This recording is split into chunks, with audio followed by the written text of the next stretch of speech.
નમસ્કાર, આપ જોઈ રહ્યા છો T24 ન્યૂઝ ગુજરાત। સુરત શહેરમાં એક ઈસમને 3 કિલો 42 ગ્રામ ગાંજો જેની કુલ કિંમત ₹30,420ની સાથે પકડી પાડતી સારોલી પોલીસ કમિશનર શ્રી અનુપમસિંહ ગેહલોત સાહેબ સુરત શહેરનાઓના નો ડ્રગ્સ ઇન સુરત સિટીના અભિયાન અંતર્ગત ગેરકાયદેસર ડ્રગ્સ, ગાંજા અને ચરસની હેરાફેરી કરતા ઈસમોને પકડી પાડવા અંગેની સૂચના અન્વયે તથા ખાસ પોલીસ કમિશનર સેક્ટર 1 સાહેબશ્રી તથા નાયબ પોલીસ કમિશનર સાહેબશ્રી ઝોન 1 અને મદદનીશ પોલીસ કમિશનર સાહેબશ્રી બી ડિવિઝન સુરત શહેરનાઓના માર્ગદર્શન હેઠળ police inspector Shri SR Vekariya સાહેબ તથા સર્વેલન્સ સ્ટાફના પીએસઆઈ શ્રી એસઆર રાણા સાહેબ તથા બીજા સર્વેલન્સ સ્ટાફના માણસો સાથે પોલીસ સ્ટેશન વિસ્તારમાં હાજર હતા। તે દરમિયાન નિયોલ ચેકપોસ્ટ ખાતે હાજર પોલીસ કોન્સ્ટેબલ વિલેશભાઈ, જશવંતભાઈ તથા પોલીસ કોન્સ્ટેબલ વિપુલસિંહ, વનરાજસિંહ નાઓને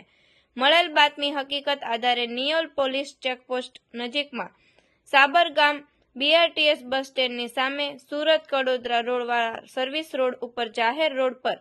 સારોલી ખાતેથી આરોપી સરફરાજ ખાન અબેદુલ્લા પઠાણને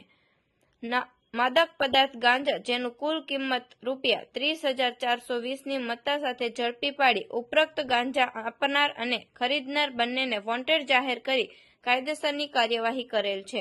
આવા અવનવા સમાચાર જોવા માટે જોતા રહો T24 ન્યૂઝ ગુજરાત।